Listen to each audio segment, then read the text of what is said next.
چې بی خدایا محبت کوي عباس دی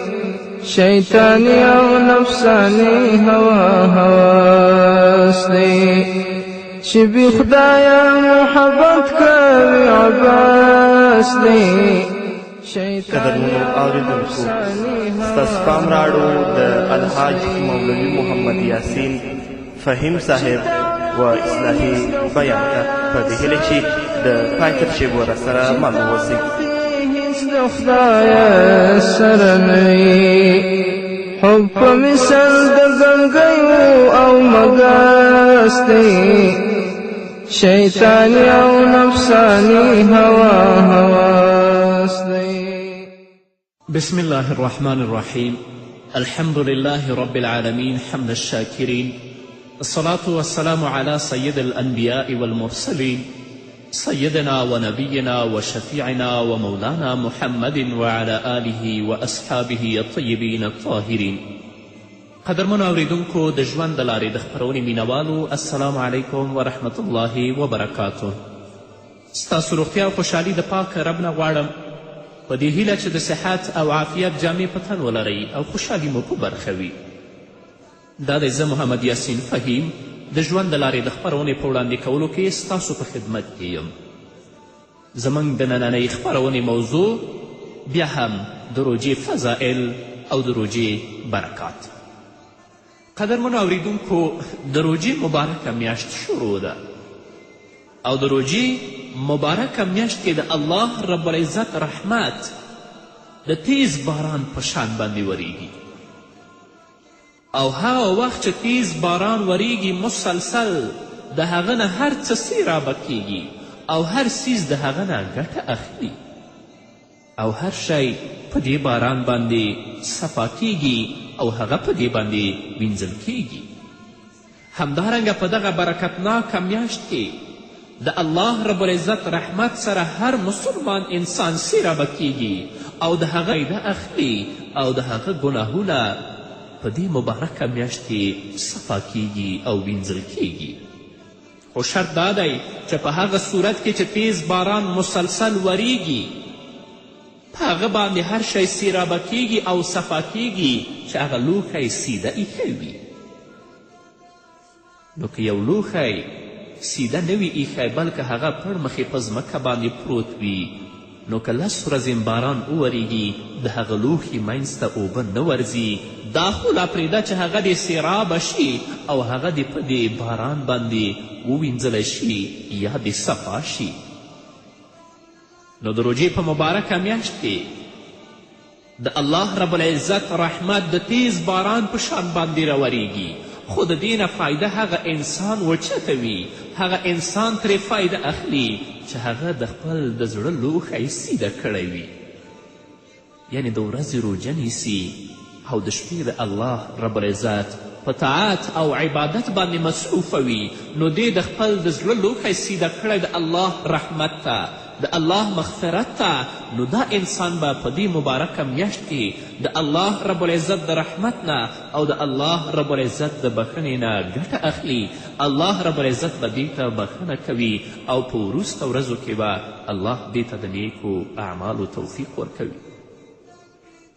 د روژې مبارکې میاشت هره شپه د الله رب العزت د رحمت او د مغفرت د کسب کولو شپه ده چې په دې شپه کې انسان تراویح وکړي ختمونو کې اشتراک وکړي نفلي عبادات وکړي الله رب العزت تسبیح او تقدیس بیان کړي نو هره شپه د روژې مبارکې میاشتې د الله رب العزت د رحمت او د الله د مغفرت د کسب کولو شپه ده. محمد رسول الله صلی الله علیه وسلم فرمایلی دي د روژهدار وده کیدل عبادت دی د روژهدار خاموش اوسیدل تسبیح دی. د الله رب العزت څومره لوی رحمت دی چې روژه نیولو سره څومره وخت اوده کیږي دا وخت به هم په عبادت کې شمارل کیږي او څومره وخت چې کار کوي او د فضول او د لغو خبرو نه ځان ساتي نو ستا خاموش پاتې کیدل به هم د سبحان الله ویلو برابر د ثواب په اعتبار سره لیکل کیږي. دا د الله ډیر لوی رحم او د الله رب العزت ډیر لوی فضل د محمد رسول الله صلی الله علیه وسلم په امت دی چې د روژتي اوده کیدل هم عبادت دی، د هغه خاموش اوسېدل هم عبادت دی. نو د روژې په مبارکه میاشت کې د 24 ساعته شپه او ورځ چې تیریږي دا ټول عبادت جوړیږي او روژتي چې په اخلاص او صداقت سره روژه نیولې وي هغه د الله رب العزت محبوب جوړیږي. اما هغه انسان چې د خپل د زړه لوښی نه وي سیده کړی، د هغه په زړه کې اخلاص او صداقت او تقوا او د الله ویره نه وي پرته، نو هغه په دې میاشت کې هم چې د الله رب العزت رحمت د تیز باران په شان باندې وریږي هغه به په دې میاشت کې هم د الله د رحمت نه محرومه وي. لکه څنګه چې تاسو یو لوښی په تیز باران کې چپه کیدئ نو د هغه منځ ته هیڅکله اوبه نه رسیږي، هغه پرې نه صفا کیږي، هغه پرې نه وینځل کیږي. نو همدارنګه چا چې د روژې په مبارکه میاشت کې د خپل زړه د الله طرف ته نه وي متوجه کړی، خپل ځان د الله په عبادت او طاعت باندې نه وي مشغوله کړی، نو د هغه د زړه لوښی چپه دی، کله هم هغه ته د الله رحمت او د الله بخښنه نه رسیږي. نو الله دې موږ ته توفیق راکړي چې د خپل زړونه الله طرف ته متوجه کړو، په خپل زړونو کې د الله ویرې ته ځای ورکړو او د روژې مبارکه میاشت د الله په طاعت او د الله په عبادت باندې تیره کړو، تر څو زموږ ګناهونه الله صفا کړي، الله موږ ته د نیکو اعمالو توفیق راکړي او الله رب العزت موږ د خپلو خاصو بندگانو کې حساب او شمار کړي. رسول الله صلی الله علیه وسلم فرمایي چې الله رب العزت به د روژهدارو خلکو لپاره د قیامت په ورځ د عرش لاندې دسترخوان خور کړی وي او دا کسان به د آخرت په ورځ د الله رب العزت د عرش لاندې په دې دسترخوان باندې ناست وي او دوی به خوراک کوي او نور خلک به په دغه ورځ د الله رب العزت په حساب کې راګیر وي. په دې باندې به خلک تعجب کوي چې دا څنګه خلک دي چې دوی خوراک کوي او موږ تر اوسه پورې په حساب کتاب کې مصروف یو. نو دوی ته به جواب ورکول کیږي چې دوی به روژه نیوله او تاسو خلکو به روژه نه نیوله. نو الله رب العزت دوی ته دومره عزت او دومره شوکت ورکړی چې حساب کتاب پرې هم نشته او په هغه ورځ د الله رب العزت میلمانه دي او د عرش لاندې دوی ته دسترخوان خور دی او د الله د نعمتونو نه استفاده کوي. دوی د الله لپاره په دنیا کې لږ وخت او معمولی وخت لپاره ځان د خوراک او څکاک او د نفسانی خواهشاتو نه ساتلی و. نن د الله رب العزت له طرفه دوی ته دا بدله ورکول کیږي چې دوی شاهي میلمانه دي. د دنیا شپه او ورځ 24 ساعته وي او په دې کې صرف سبا صادق راختو راواخله تر لمر پرېوتلو پورې خوراک څښاک پرېښودل او وږی تږی اوسېدل، کوم سړی چې دا معمولی شان ولږه او تنده برداشت کړي الله رب العزت به هغه د قیامت په دغه اوږده او غټه ورځ د ولږې او تندې نه محفوظ وساتي چې د دې ورځ په باره کې قرآن مجید کې ارشاد دی فی یوم کان مقداره 50,000 سنه، هسې ورځ چې د دې مقدار او اندازه به 50,000 کاله وي.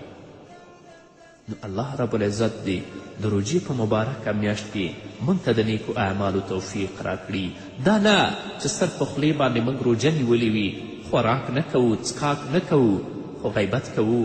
دروغ وایو، حرام ګورو او حرام اورو. نه، د خپل بدن ټول غړي روژه دار کړئ. په سترګو باندې حرام مه ګورئ، په غوږونو باندې حرام مه اورئ، په ژبه باندې دروغ، غیبت او تهمت ټول پرېږدئ تر څو چې زموږ روژه د الله رب العزت په دربار کې قبوله او مقبوله شي او الله رب العزت زموږ ګناهونه معاف کړي او د خپل رحمت زموږ د حال شامل وګرځوي. خو قدرمنو اوریدونکو، د دې ټولو فضیلتونو باوجود دا مه ګڼئ چې روژه د مونځ نه افضله او بهتره ده، بلکې دا خبره په شریعت کې فیصله شوې او منل شوې ده چې مونځ د روژې نه په هر حال کې افضل او غوره دی. د دې ټولو احادیثو مطلب دا دی چې د روژې ډیر لوی ثواب دی. د دې نه محروم کیدل پکار نه دي چې یو انسان د دې ثواب او د دې اجرونو نه ځان محرومه کړي. خو په دې پوه شئ چې مونځ د ټولو عبادتونو نه افضل او غوره دی. خو زموږ په ټولنه کې، زموږ په کلي او کور کې په عام طور باندې خلک څومره اهتمام چې د روژې د مبارکې میاشت کوي، دومره اهتمام او دومره توجه د منځونو نه کوي. تاسو به لیدلی وي هغه کسان چې ټول کال یې د مانځه رخصتي کړي وي، چې کله د روژې مبارکه میاشت راشي بیا د روژې په مبارکه میاشت هم د مانځه پابندي کوي. خو بعضې خلک بیا هم داسې بدبخته شته چې د روژې په مبارکه میاشت کې روژه نیسي خو بیا هم مونځ نه کوي. د هغه حدیث د رسول الله صلی الله علیه وسلم دی چې رب صائم لیس له من صیامه الا الجوع. ډېر روژهداران داسې روژهداران دي چې هغوی دپاره د روژې نه کم اجر و ثواب نشته مګر صرف دا چې د هغوی ګیډې به اوږې وي، هغوی لپاره کم بدله نشته. نو څوک چې د روژې په مبارکه میاشت کې مونځ نه کوي، دروغ نه پرېږدي، حرام کتل حرام اوریدل نه پرېږدي، نو د هغه مثال هم داسې دی چې ګیډه به وږې او تږې وي خو د الله د رحمت او د الله د اجر نه به هغه محروم وي. نو د روژې مبارکې میاشتې ډیر ثوابونه او ډیر فضائل دي. خو د دې دا مطلب نه دی چې روژه د مانځه نه غوره او افضله ده، بلکې مونځ د ټولو عبادتونو نه افضل دی. الله رب العزت دې موږ ته په روژه کې او غیر د روژې توفیق د عبادت راکړي، توفیق د نیکو اعمالو راکړي، او الله دې موږ په روژه کې او د روژې نه وروسته د مانځه پابند وګرځوي، ځکه مونځ په هر حالت کې د روژې نه غوره او افضل عبادت دی. په همدې هیله قدرمنو اوریدونکو د خپرونې په دې وخت کې به راشو لنډې دمې ته. دمې نه وروسته بیا هم زموږ خپرونه دوام لري. ملتیا مو وکړئ چې تعلقې هیڅ د خدایه سره نه وي، چې تعلقې هیڅ د خدایه سره نه وي، حب په مثل د ګنګیو او مګس دی، شیطانی او نفسانی هوا هواس دی، چې بی خدایا محبت کوي عباس دی، شیطانی او نفسانی هوا هواس دی. قدرمنو اوریدونکو بیا هم زموږ سلامونه او نیکې هیلې ومنئ. نو د روژې مبارکه میاشت داسې میاشت ده چې په دې کې مسلمان باید د الله رب العزت رحمت او د الله رب العزت مغفرت خپل کړي، چې الله پرې رحم وکړي او الله رب العزت د هغه ګناهونه معاف کړي. نو په ورځ کې د الله رب العزت د رحمتو کس کولو ذریعه هغه روژه نیول دي، چې په ډیر اخلاص او صداقت سره انسان روژه ونیسي، د خوراک او څښاک همدارنګه د نفسانی خواهشاتو نه ځان وساتي او د هغه مطلوب د هغه هدف د الله رب العزت رضا وي. زه مطمئنه یم چې په دې انسان به د الله رب العزت رحمت د باران په شان وریږي او الله به یې ګناهونه ورته معاف کوي. همدارنګه د روژې مبارکه میاشت شپه هم د الله رب العزت د رحمت د کسب کولو ذریعه ده، چې په دې میاشت کې د شپې تاسو تراویح وکړئ، د الله رب العزت د کلام تلاوت وکړئ، نو بیا به هم د الله رب العزت رحمت په تاسو باندې وریږي. الله به تاسو ته بخښنه کوي او الله رب العزت به تاسو د خپل محبوب بنده جوړوي، خو په دې شرط چې ستاسو په زړه کې اخلاص، صداقت او د الله رب العزت ویره پرته وي. رسول الله صلی الله علیه وسلم فرمایي که یو انسان په قصد سره د روژې د مبارکې میاشتې یوه روژه په قصد سره وخوري، نو بیا هم د دې ثواب کله نشي حاصلولی اگر که ټول عمر دا روژه ونیسي، ځکه کم نورانیت او برکت او ثواب چې د رمضان په یوه روژه کې الله تاته درکوي، هغه دومره زیات ثواب دی که ټول عمر هم روژه ونیسي بیا هم دومره ثواب او دومره نورانیت ته ځان ته نشي کسب کولی. خو له بده مرغه نن موږ وینو چې ځینې خلک بیا هم د الله رب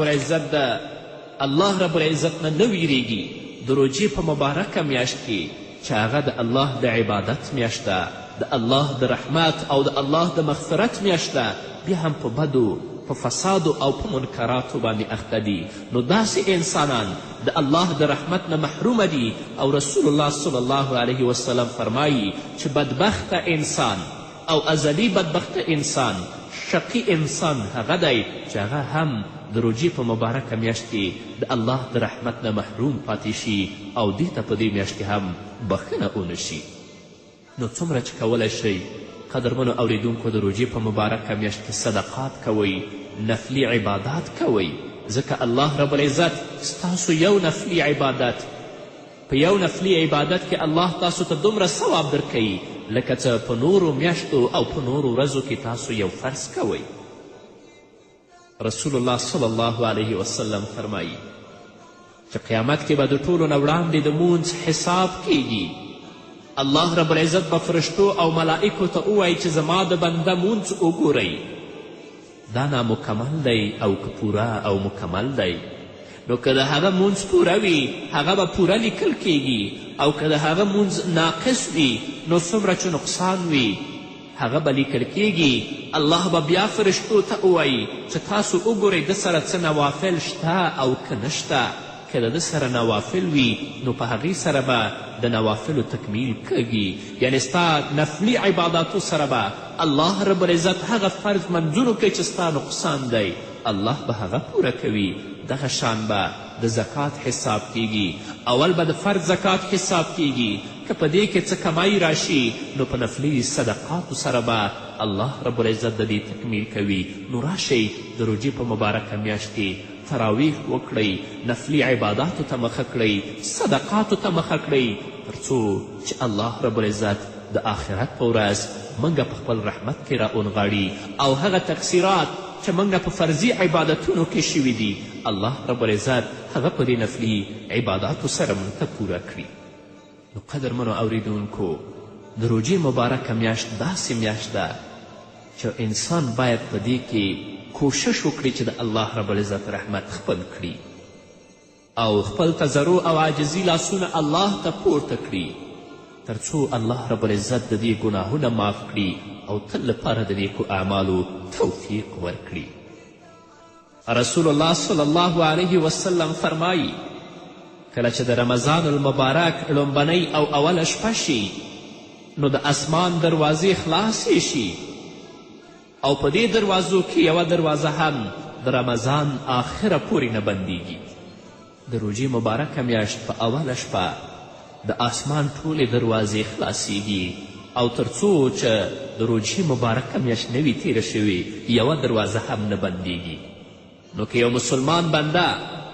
د ورځې روژه ونیسي او د رمضان مبارکه میاشت په شپو کې د الله رب العزت عبادت وکړي، منځونه وکړي، الله رب العزت به هغه انسان ته د هر رکعت په بدله کې هغه دپاره 2.5 نیکیانې لیکي.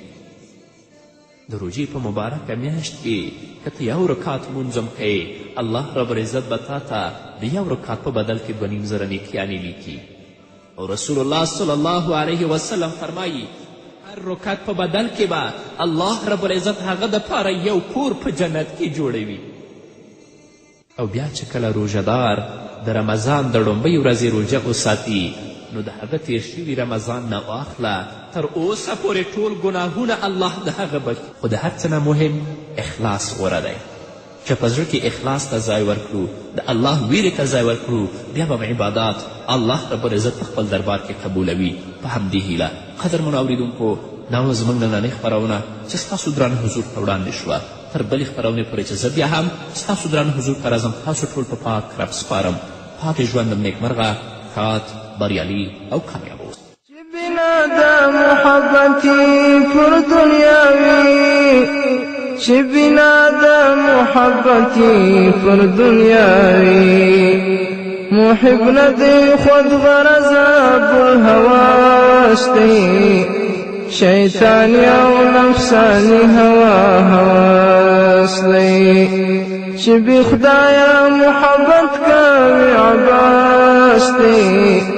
شیطانی او نفسانی هوا هواس دی په دنیا ما تلزړای مسلمانا په دنیا ما تلزړای مسلمانا هر مومن لار دنیا لکه کپاس دی